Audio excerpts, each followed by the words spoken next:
Welcome, everyone. Thank you so much for joining us tonight. My name is Ann Temkin. I'm the Marie-José and Henry Kravis Chief Curator of Painting and Sculpture here at the Museum of Modern Art. We're here this evening to celebrate Starry Night, one of the museum's most beloved paintings, ever since it was acquired in 1941. Starry Night is one of the great modern paintings. There are so many ways to describe its unique power, its glowing palette, its swirling rhythms. It has a sense of mystery and even profundity. Less about one particular night sky and more about the universe as a whole and our place in it. When we began to think about a virtual view around Starry Night, we immediately thought of Van Gogh's letters. Despite the countless articles that have been written about Van Gogh, the first and best source for insight into his work remain the letters that he wrote. He was a prolific writer, sending more than 800 letters during his short adult life. By far, his most regular correspondent was his brother Theo, who was Vincent's ardent supporter, both financially and emotionally. We are honored to have with us renowned playwright and actor Anna Deavere Smith, a trustee of MoMA since 2004. Widely revered for a head-spinning array of achievements and roles, including, of course, National Security Advisor Nancy McNally on the West Wing, Anna will read a set of 5 letters between Vincent and Theo. After Anna's reading, we'll be answering your questions, so please send them to us throughout the show in the YouTube live chat. Our producers will pass those along to Anna and me. Before we begin, I'll take a moment to thank Bank of America, whose generous support makes possible so much of what we do here at MoMA. And to thank all of you for being part of MoMA as visitors to the museum on 53rd Street and to our website and online programs. I'll just take a moment to set up the context of the letters we'll be hearing. Vincent is 36, Theo is 32. Vincent is living in the south of France, devoting himself to making paintings and drawings. Theo is an art dealer in Paris. And now I welcome Anna Deavere Smith.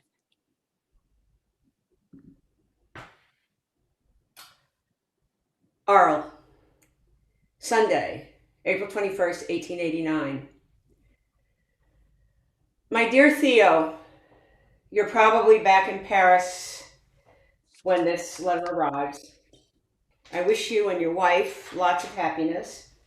Thanks very much for your kind letter and for the 100-franc note it contained. Out of the 65 francs which I owe him, I've paid my landlord only 25 francs, having had to pay 3 months' rent in advance on a room where I shan't live, but where I've stored my furniture, and having in addition had around 10 francs in various removal expenses. Then, since my clothes were in not too brilliant a state, so that when I went out into the street it became necessary to have something new, I took a 35-franc suit and 4 francs for 6 pairs of socks. Thus I have only a few francs left out of the note, and at the end of the month I must pay the landlord again, although we could make him wait a few days, more or less. At the hospital, after having settled the bill up today, there's still almost enough for the rest of the month from the money I still have on deposit here. At the end of the month, I'd still wish to go to the mental hospital at Saint-Rémy, or an institution of that kind which Mr. Saul has told me about. Forgive me for not going into the details to weigh up the pros and cons of such a course of action. It would strain my mind a great deal to talk about it. It will, I hope, suffice to say that I feel decidedly incapable of starting to take a new studio again and living there alone. Here in Arles or elsewhere, it comes down to the same thing for the moment. I've nevertheless tried to make up my mind to begin again, for the moment not possible. I'd be afraid of losing the faculty of working, which is coming back to me now, by forcing myself to have a studio and also having all the other responsibilities on my back. And for the time being, I wish to remain confined as much for my own tranquility as for that of others. What consoles me a little is that I'm beginning to consider madness as an illness like any other and accept the thing as it is, while during the actual crisis it seemed to me that everything I was imagining was reality. Anyway, in fact, I don't want to think or talk about it. Excuse the explanations, but I ask you and Messieurs Sal and Ray to act so that at the end of the month, or the beginning of the month of May, I may go there as a confined boarder. Beginning again this painter's life I've led up to now, isolated in the studio, sometimes without any other source of entertainment than to go to a cafe or a restaurant, with all the criticism of the neighbors, etc. I can't do it. Going to live with another person, even another artist, difficult, very difficult. One takes too great a responsibility upon oneself. I dare not even think about it. Anyhow, let's begin with 3 months. Afterwards, we'll see. Now, the cost of board must be around 80 francs, and I'll do a little painting and drawing without putting as much fury into it as I did the other year. Don't get upset about all of this. So there you have it. These days have been sad. Moving house, transporting all my furniture, packing up the canvases, which I'll send you, but above all, it seems sad to me that all that had been given to me by you with so much brotherly affection, and that for so many years, it was, however, you alone who supported me, and then to be obliged to come back and tell you this sad story. But it's difficult for me to say it as I felt it. Anyway, my dear fellow, we must accept it, the illnesses of our time. All in all, it's only fair that, having lived for years in relatively good health, sooner or later we have our share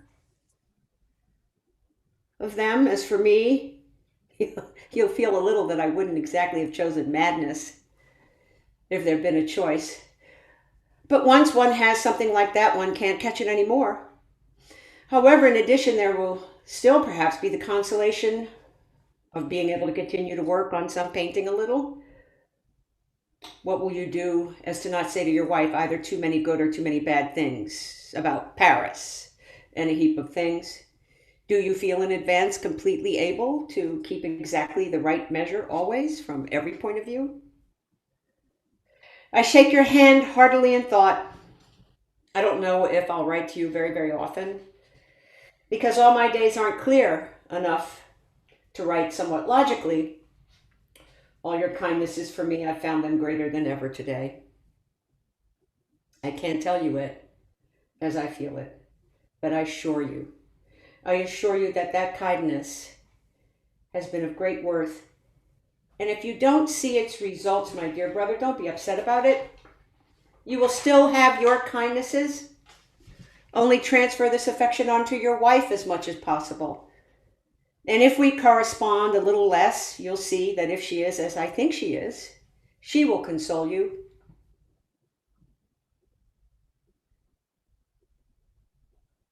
If you see Gauguin, or if you write to him, give him my kind regards. I'll be very happy to have a little news of what you say about mother and sister and whether they're well. Tell them to take my story, my word, as a thing that they mustn't upset themselves about it excessively, for I'm relatively unfortunate, but in spite of that, after all, I perhaps still have some almost ordinary years ahead of me. It's an illness like any other, and currently almost all those we know among our friends have something, so is it worth talking about? I regret causing trouble to Mr. Saul, to Ray, especially also to you. But what can one do? The mind isn't steady enough to begin again like before, so it's a matter of no longer causing scenes in public. And naturally, being a little calmer now, I feel completely that I was in an unhealthy state, mentally and physically. And people were kind to me then, those I remember, and the rest. Anyhow, I've caused anxiety, and if I'd been in a normal state, all of this wouldn't have happened in that way. Adieu. Write when you can. Ever yours, Vincent.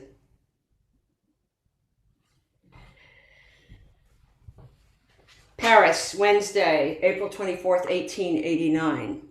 My dear Vincent, I was very touched by your letter, which we received yesterday. You really say too many kind things about a thing that is entirely natural, not taking into account that you've given it back to me several times over, both by your work and by a brotherly affection, which is worth more than all the money I'll ever possess. It pains me to know that you're still in a state of incomplete health. Although nothing in your letter betrays weakness of mind, on the contrary, the fact that you judge it necessary to enter an asylum is quite serious in itself.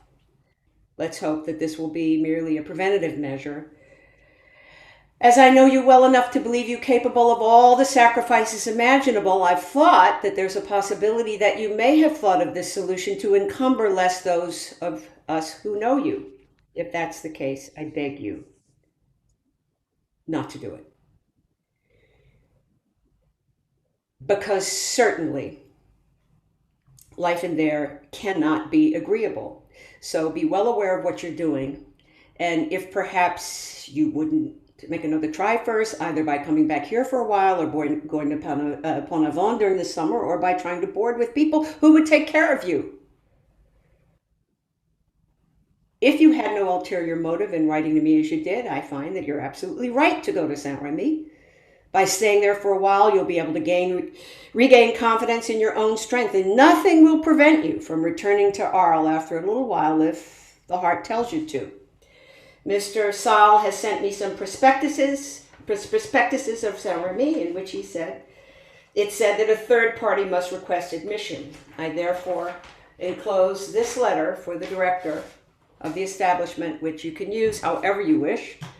As soon as you've decided to leave, I'll send you the necessary money.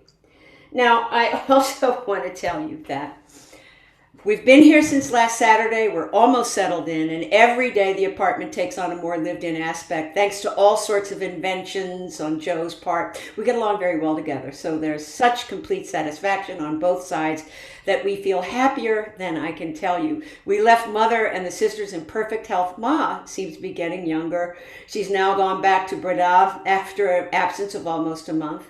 My marriage pleases her very much, above all because Joe and herself and Will get on perfectly. Moreover, Joe has something so sincere in her ways that there are many people on whom she makes a very agreeable impression. Although there are many things of life about which she does not know and on which her opinion must be formed, she has such a fund of goodwill and ardor to do good that I'm no longer afraid of the disillusionments I feared before our marriage. Up to now, everything's going better than I had thought, and I hadn't dared hope for so much happiness. Write to me soon about what you've definitely decided, and don't despair, for better days will certainly still come for you. I shake both your hands. Theo. Saint-Remy de Provence. On or about Thursday, May 23rd, 1889. My dear Theo, your letter, which I've just received, gives me great pleasure. If Gauguin wants sunflowers, it's only absolutely fair that he gives you something that you like as much in exchange. Gauguin himself, above all, liked the sunflowers later, when he'd seen them for a long time. The landscape of Saint-Remy is very beautiful, and little by little, I'm probably going to be making trips into it. But staying here as I am, the doctor has naturally been in a better position to see what was wrong, and will, I dare hope, be more reassured that he can let me paint. I assure you that I'm very well here, and that for the time being I see no reason at all to come and board in Paris or its surroundings, I have a little room with gray-green paper, with 2 water-green curtains, with designs of very pale roses enlivened with thin lines of blood red. These curtains, probably the leftovers of a ruined, deceased rich man, are very pretty in design. Probably from the same source comes a very worn armchair, covered with a tapestry flecked in the manner of Diaz or Monticelli. Red, brown, pink, creamy white, black, forget-me-not blue, and bottle green. Through the iron-barred window, I can make out a square of wheat in an enclosure, a perspective in the manner of Van Gogh, above which, in the morning, I see the sun rising in its glory. With this, as there are more than 30 empty rooms, I have another room in which to work. The food is so-so. It smells naturally a little musty, as in a cockroach-ridden restaurant in Paris or a boarding school, as these unfortunates do absolutely nothing, not a book, nothing to distract them but a game of boule and a game of draughts. They have no other daily distraction than to stuff themselves with chickpeas, haricot beans, lentils, and other groceries and colonial foodstuffs by the regulated quantities and at fixed times. As the digestion of these commodities presents certain difficulties, they thus fill their days in a manner as inoffensive as it's cheap.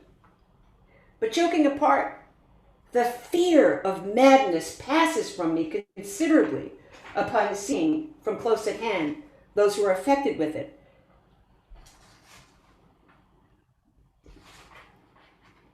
As I may very well easily be in the future. Before I had some repulsion for these beings, and it was something distressing for me to have to reflect that so many people of our profession, Troyan, Marchal, Marion, Junt, and Marie, Monticelli, a host of others had ended up like that. I wasn't even able to picture them in the least in that state. Well, now I think about all this without fear, i.e., I find it no more atrocious than if these people had snuffed it of something else, of consumption or syphilis, for example. These artists, I see them take on their serene bearing again. And do you think it's a small thing to rediscover ancient members of the profession?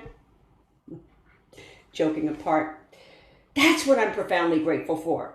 For although there are some here who howl or usually rave, here there is much true friendship that they have for each other. They say one must suffer others, for others to suffer us, and other very true reasonings that they thus put into practice. And between ourselves, we understand each other very well.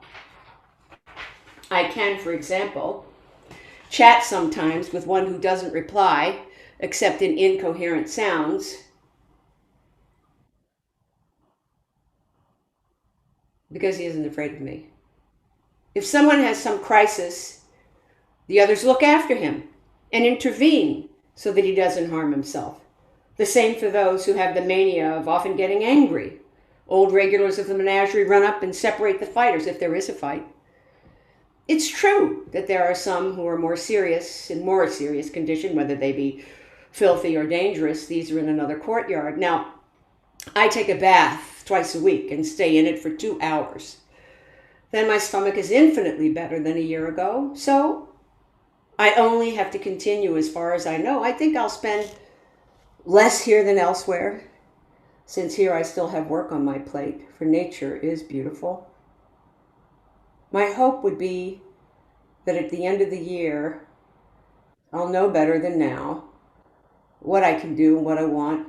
Then, little by little, an idea will come to me for beginning again. Coming back to Paris or anywhere at the moment doesn't appeal to me at all. I feel I'm in the right place here.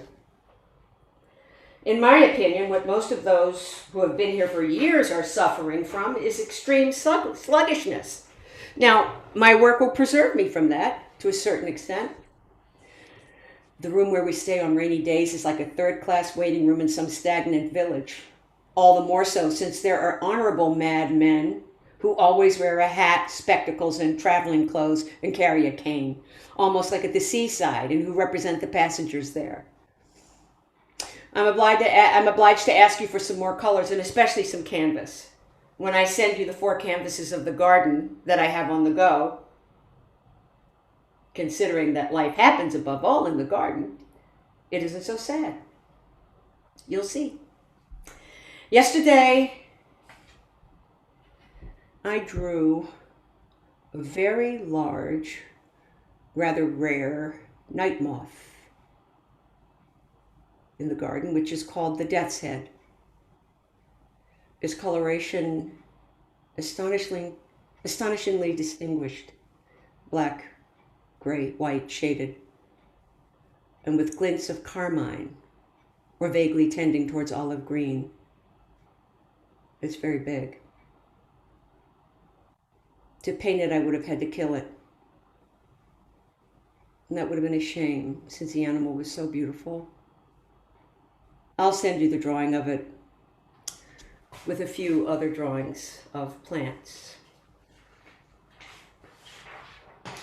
Speaking of my condition,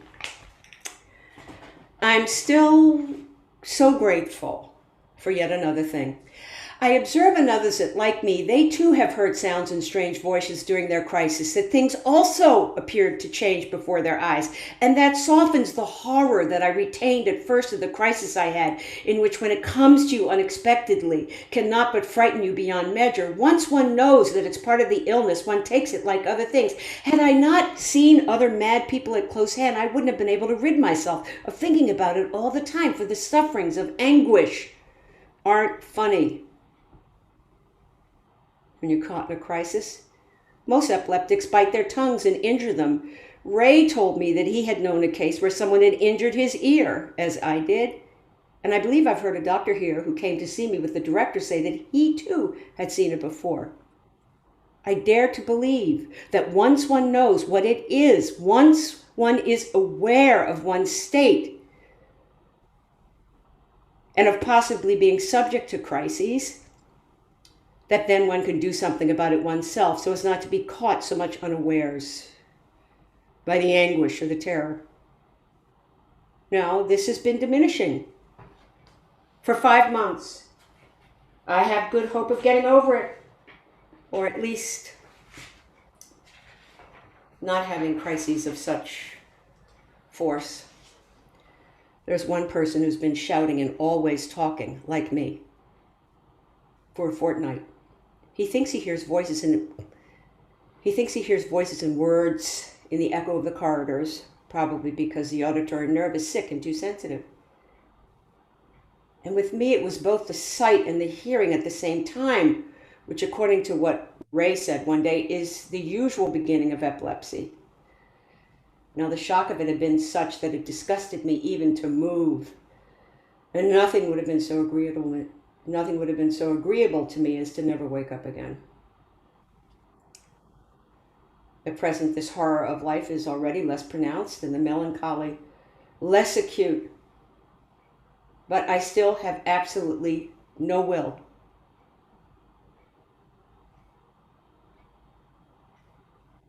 Hardly any desires, or none. And everything that has to do with ordinary life, the desire, for example, to see friends again, about whom I think, however, almost nil. That's why I'm not yet at the point where I ought to leave here soon. I would still have melancholy for everything. And it's even only in these last days that the repulsion of life has changed quite radically. There's still a way to go from that to will and action. It's a shame that you yourself are still condemned to Paris and that you never see the countryside other than that around Paris. And perhaps someday I'll be in a position to repay all that I've spent, because I consider that what I've spent is, if not taken from you, at least taken from the family. So consequently, I've produced paintings, and I'll do more. That is, to act as you too act yourself. If I had private means, perhaps my mind would be freer to do art for art's sakes. Now I content myself with believing in working assiduously even so, without thinking of it perhaps. Perhaps one makes some progress. Here are the colors I would need: 3 emerald green, 2 cobalt, 1 ultramarine, large tubes, 1 orange lead, 6 zinc white, 5 meters canvas. Thanking you for your kind letter. I shake your hand warmly, as well as your wife's. Ever yours, Vincent.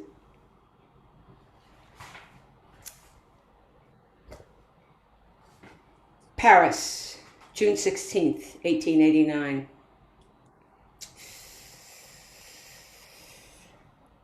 My dear Vincent, I should have written to you a long, long time ago, but I couldn't put my thoughts into words. There are moments which one feels well, but when it's too difficult to take account of what has taken shape in thought and what is still in a vague state. So I'm not sure of being able to write to you as I wanted to today, but my letter will leave all the same, if only to tell you that we think of you often and that your latest paintings have given me a great deal to think about as regards your state of mind when you made them.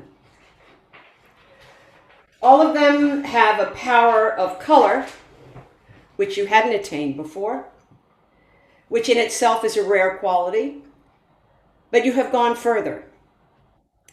And if there are people who occupy themselves seeking the symbol by dint of torturing the form, I find it in many of your canvases through the expression of the summary of your thoughts on nature and living things, which you feel are so strongly attached to it.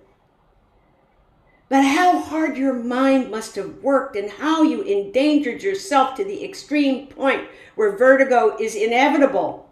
With regard to that, my dear brother, when you tell me that you're working again, which gladdens me on the one hand, because in it you find a means of avoiding the state into which many of the unfortunates fall who are cared for in the establishment where you are, I think of it with a little anxiety.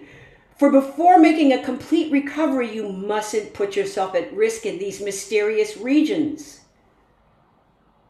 which it appears one can touch lightly, but not enter with impunity. Don't give yourself more trouble than is necessary.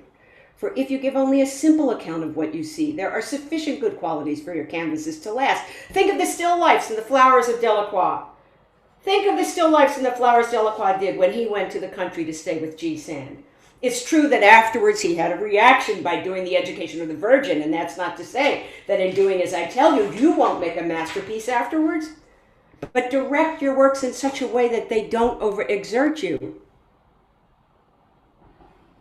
The other day, a Rembrandt was sold in a public sale. I would like you to have seen it. It was the figure of the Angel Gabriel standing, which is in the sky, of his etching of the Annunciation to the shepherds. What a marvel! The color had remained quite bright. Perhaps originally it was all yellow. The shadows were much more colored than he usually does them, and were probably very pronounced blue, green, and violet, but of an exquisite unity and harmony. Good health and good handshake from Joe, and from Theo.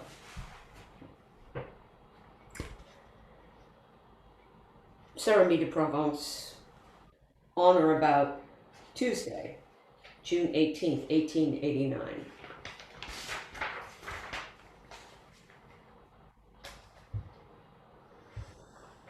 My dear Theo, thank you for your letter of yesterday. I too cannot write as I would wish. But anyway, we live in such a disturbed age that there can be no question of having opinions that are firm enough to judge things. I would have very much liked to know if you now still eat together at the restaurant or if you live at home more. I hope so, for in the long run that must be best. As for me, It's going well. You'll understand that after almost a half a year now of absolute sobriety in eating, drinking, smoking, and with 2 2-hour baths a week recently, this must clearly calm one down a great deal. So it's going very well.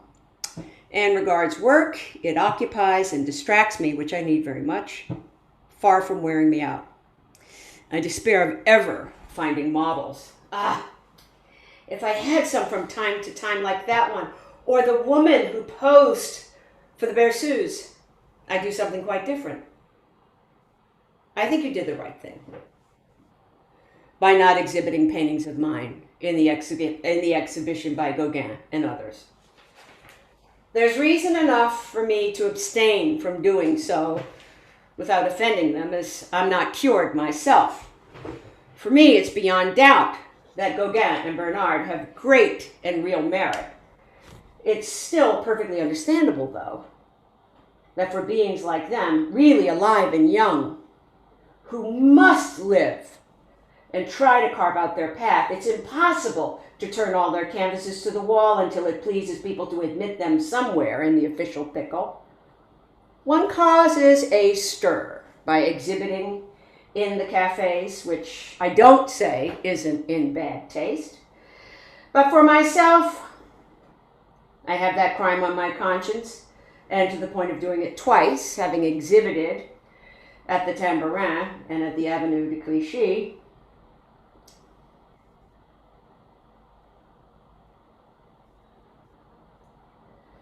Not counting the disturbances caused to 81 virtuous cannibals of the good town of Arles and to their excellent mayor. So in any case, I am worse and more blameworthy than they are in that regard, causing a stir, quite involuntarily, my word. At last I have a landscape with olive trees and also a new study of a starry sky. Although I haven't seen the latest canvases either by Gauguin or Bernard, I'm fairly sure that these two studies I speak of are comparable in sentiment. When you've seen these two studies for a while, as well as the one of the ivy, I'll perhaps be able to give you, better than in words, an idea of the things Gauguin, Bernard, and I sometimes chatted about and that preoccupied us. It's not a return to the romantic or to religious ideas, no. However, by going the way of Delacroix, more than it seems, by color, and a more determined drawing than Trompe-l'oeil, precision, one might express a country nature that is purer than the suburbs, the bars of Paris.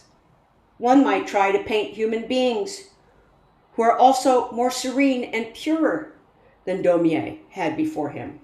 But of course, following Daumier and the drawing of it, we'll leave aside whether that exists or doesn't exist, but we believe that nature extends beyond Saint-Ouen. If you can get the bedroom lined, it's better to have it done before sending it to me. I have no more white at all. You'll give me a lot of pleasure if you write to me again soon. I so often think that after a while you'll find in marriage, I hope, the means to gain new strength, and that a year from now your health will have improved. What I'd like very much to have here to read from time to time would be a Shakespeare. There's one priced at 1 shilling, Dick's Shilling Shakespeare, which is complete. There's no shortage of editions, and I think the cheap ones have been changed less than the more expensive ones. In any case, I wouldn't want one that cost more than 3 francs. Now, whatever is too bad in the consignment, put it completely to one side. Pointless to have stuff like that. It may be of use to me later to remind me of things. Whatever is good will show up better by being part of a smaller number of canvases. The rest, if you put them in a corner, flat between between 2 sheets of cardboard with old newspapers between the studies. That's all they're worth. I'm sending you a roll of drawings. Handshakes to you, to Joe, and to our friends. Ever yours, Vincent.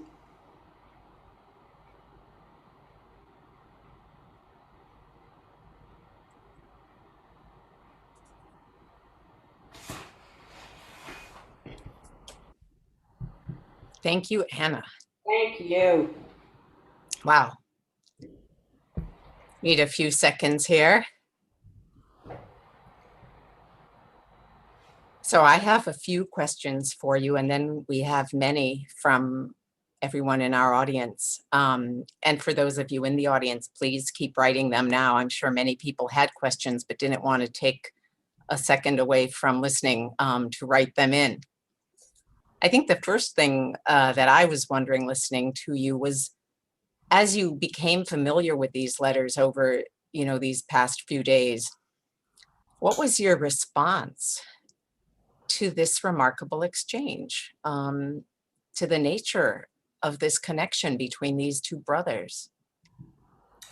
Well, I mean, at first it was just so sad to me, you know. Yeah, And, I don't know how much more we've figured out about mental illness than, 140 years ago. yeah, Humans, we might not be proud of how much we know and don't know. But I have to say, even since the other day in our sort of tech rehearsal, I found more genuine relief and hopefulness in Vincent towards the yeah. end than I originally had felt. And I think, there's so many twists and turns in this that if one really were to go into rehearsal, there'd be a lot of variety. Yeah.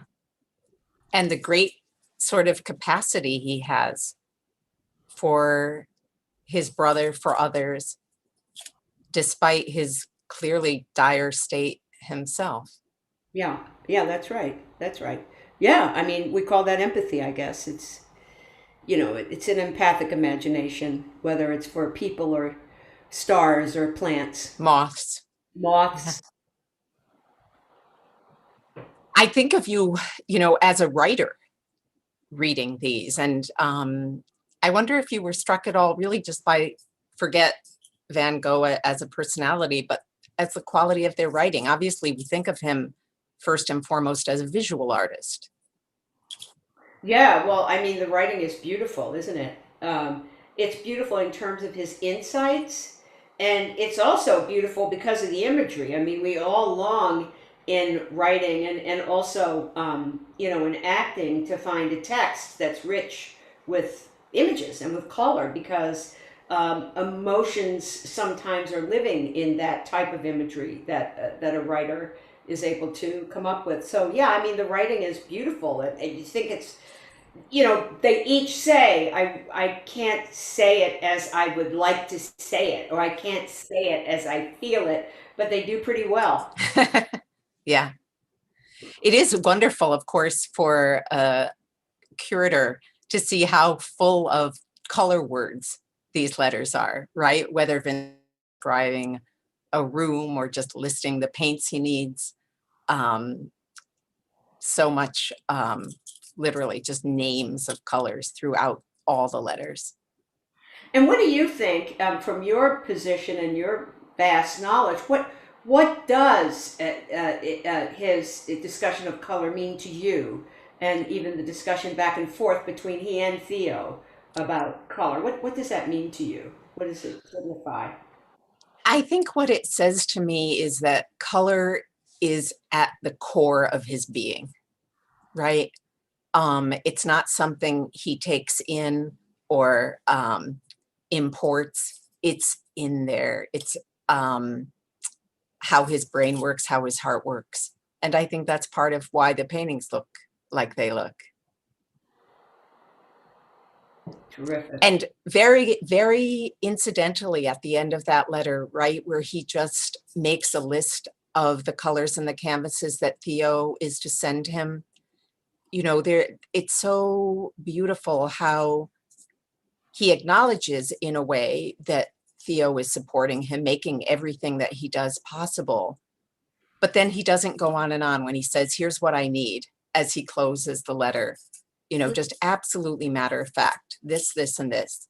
Mhm. For me, that said, as he's listing the paints he needs Theo to send, there's no apology, there's no excessive gratitude, there's no, for me, I felt in that list a real confidence. I know I need this, I know I deserve this, I know you're going to send me this. Yeah, and even if not the deserve, I know you're going to send it to me. Yeah, yeah, Yeah, yes. yeah, yeah. Okay, I have a question from my colleague here at MoMA, Leah Dickerman. Anna, will you tell us how you prepared for this reading? You usually play contemporary characters. Did a 19th century character feel different? Well, I mean, not only do I play, I mean, it's sort of in television and movies, I play what's, written for me to play of contemporary characters, but in my own work in the theater, I go one step further and I interview people in real life and I represent them not just word for word, but utterance by utterance. And Yes. I would say that it doesn't matter really. I mean, if it were a production, yes. First of all, I wouldn't be cast, but yes, I would need to learn more. I'd have to figure out what do I think he'd really sound like. And also, this is English, right? We're doing it in translation. I would try to think of what his bearing would be as compared to his brothers, for example.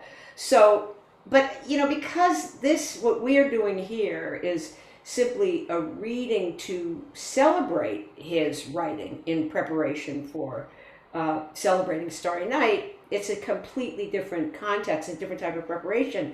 And because I don't know much more about Van Gogh than the common walking person, I read parts of his biography, which is one of the biographies of him.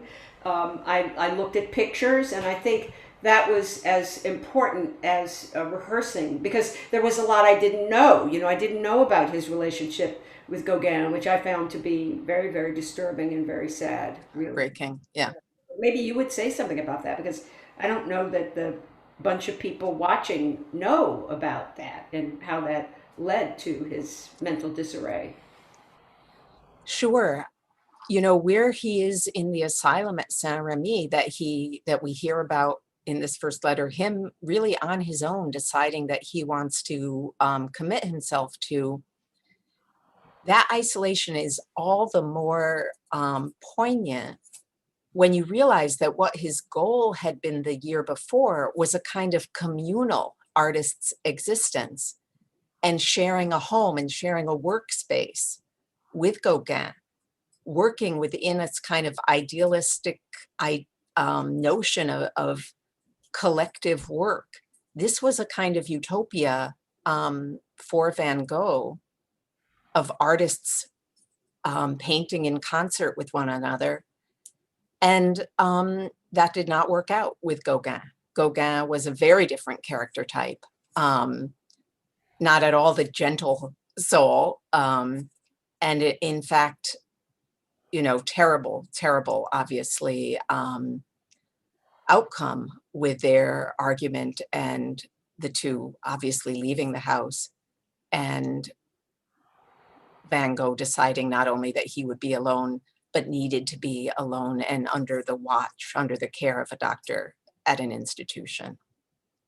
So going from this idea of community, and after, by the way, Van Gogh left the asylum at Saint-Remy, when he went back to live near Paris, once again, he put himself in a house that was a community of artists. So I think he always was thinking about working together with others, and that, Gauguin was the one he was closest to. I think in that way too, as I prepared for this, I thought a lot about uh, current times, and many of us who would like art to, for example, grapple more with the world, that people are finding their way, even in this pandemic, to new kinds of communities Yeah, because they're satisfied with institutions and they're yeah, satisfied with assumptions. I'm only thinking about the theater. I don't know what's happening in the visual arts. I have a sense also in opera too, but these theatrical, these performance arts, that there's a longing to find new ways of gathering, and that had a lot of resonance. It was very important for me to experience right now, that story. That makes a lot of sense. Yeah. So here's a kind of related question from Tootsie Warhol, who's been a MoMA member for 12 years and frequently at virtual views. Thank you, Tootsie. Anna, have you considered writing a Broadway show about and his letters? Well, there is a work of drama here, many works of drama potentially here, but I think about my friend James Lapine. I think There he you would go. be a fantastic person to write a musical about Van Gogh, actually. A musical. Yeah, a musical. Yeah, actually. Okay. Stay tuned. Stay tuned. Love that. We have a live question from Catherine Ellington, who wants you to comment on letters as an imaginative space. Do letters frame Van Gogh's paintings for more insight into the emotions within his brushstrokes? Did the letters change your way of thinking, even in your imagination, about the paintings, or is it two separate things? Well, I think that's a question for you, Anna. I mean, please hold forth on that. Please, go ahead. I'll defer to you. Well, I love this phrase, letters as an imaginative space. The remarkable thing about these letters, or one of the many remarkable things about these letters, are how incredibly open they are. I think you and I were speaking about that earlier in the week, right? For somebody to reveal so much on the printed page to a brother, that imaginative space in those letters is so much more revealing than, I mean, not that I'm an expert on all of the history of letter writing, but that sense of frankness and candor and willingness to be vulnerable, that adds a texture to the way I look at those paintings as expressive objects. And I think does a bit hold some sort of clue to why these paintings have such a spell over people. They have held this spell over people for 120 years. And here I'll just put in a little art historical note, actually. I mean, as everybody listening, I think, is well aware, Van Gogh died the year after this last letter, pretty much unknown and penniless. And Starry Night went to his brother he had sent it to his brother in September after having painted it in June, stayed with his brother after his brother's death, stayed with his brother's wife, Jo, who we hear about in these letters, stayed in the family a while. It wasn't until the beginning of the 20th century, a little more than 10 years after Van Gogh's death, that he began to be renowned. And then it was such an incredible rise to prominence and fame and appreciation. And from really like the 19 teens forward. These letters, by the way, were published for the first time in 1914. So that's a gauge of when the Van Gogh enthusiasm really reached the proportions, or began to reach the proportions that we now, are so familiar with today. I think that another thing, though, about this idea of this beautiful imaginary space is that, first of all, we don't write letters like this anymore. And they were written down Right, by hand, right? right, So that's right. coming right out of your heart.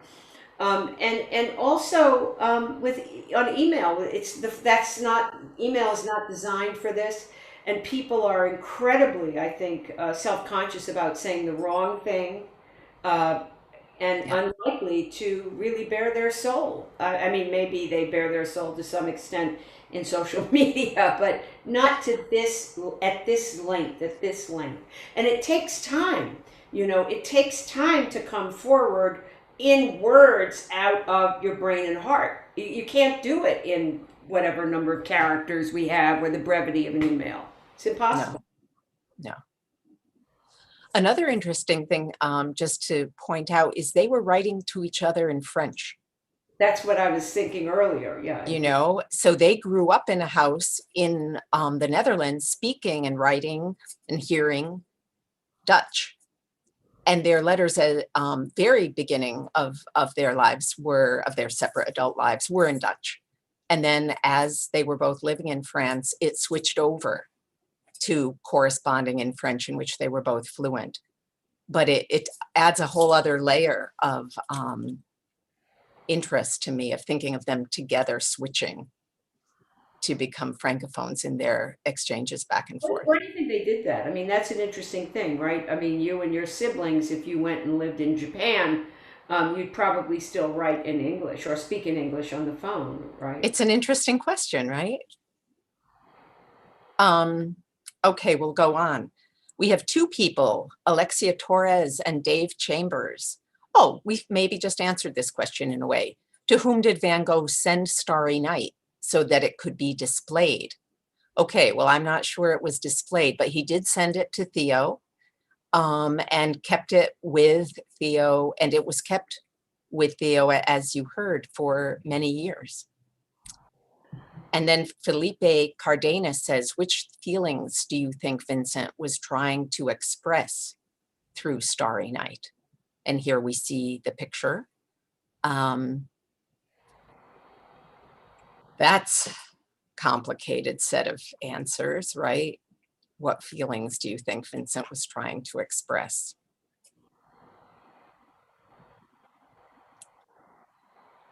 For me, there's a certain spirituality here. Remember that his father was a minister. Van Gogh, early as an adult, tried to follow the path of a minister. It didn't suit him. But certainly ever since, people have been speaking and writing about Van Gogh, they do talk about the spiritual dimension being such a key aspect of these paintings, not something that you can put into words, which I think is why they are paintings.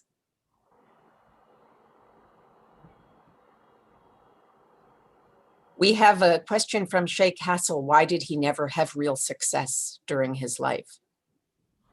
Anna, that might be something good for you to respond to from the point of view of an artist. The facts, but look, it's there's so much chance that goes into why people become successful in their lifetime or not.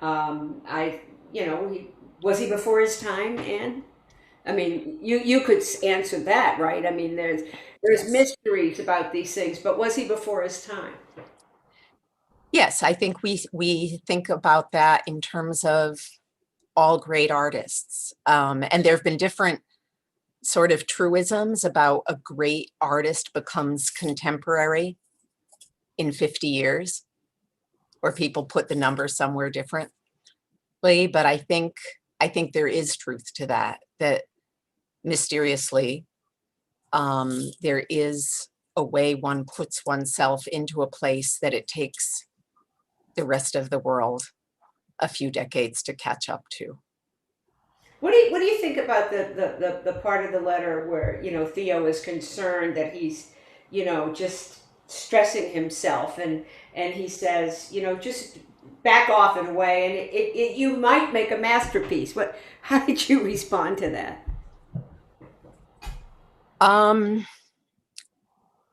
Wonderful.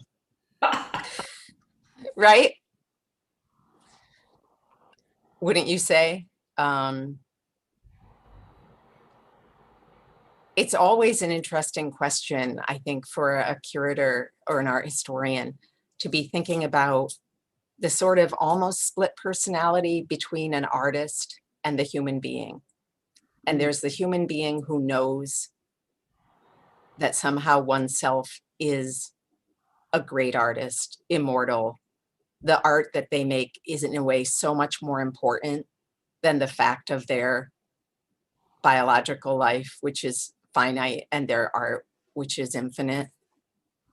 And juggling that self-consciousness, that awareness, I find endlessly fascinating. I don't know how, if that rings Well, true to also, you. what amazes me too is just how much he did. Yes.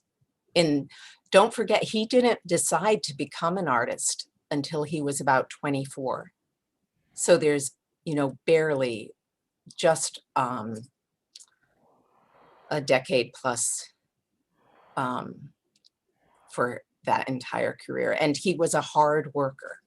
He was a very, very hard worker, and obviously painted, drew incessantly, wrote, as we saw tonight. And, this is another contradiction to the sort of cliches about mental illness, right? No one who is that productive, no one who is that concentrated is out of their mind. Right. Yeah. Right. Yeah. A lot of discipline. Incredible. Yeah. All right. We're both admirers, I think. Yeah, we are. For many reasons. Yes. So I'm going to thank a lot of people who helped make tonight possible. Sean Yetter, Natasha Gilberti, Howard Deitch, Fred Hatt, Christopher Browning, Prue Pfeiffer, Jason Peirce, and Leah Dickerman for making tonight's program and so much else happen here at the museum. If you weren't able to catch the whole show live tonight, this video will be up on MoMA.org immediately after our live stream ends. We've had viewers tune in tonight from all over the world, despite the late night here. People are joining us right here, right now from, and I've just been giving a few here, Australia, Boston, Brazil, Brooklyn, Buenos Aires, Canada, Chile, Colombia, Connecticut, Delaware, Ecuador, Fiji, Florida, Illinois, Kansas, Korea, Los Angeles, Malaysia, Manchester, Memphis, Mexico, Minneapolis. I think we're in alphabetical order. New Jersey, New York, Ohio, Pennsylvania, the Philippines, San Diego, South Dakota, Texas, and Washington, D.C. Remember to stay up to date with everything happening at the Museum of Modern Art on Magazine and MoMA.org, where you will find more articles and videos about Starry Night. And finally, thank you for tuning in, everyone. And especially thank you, Anna. No, thank you so much. Thank you to Leah and you, Anne, for including me. Thank you so much. Beautiful evening. Thank you.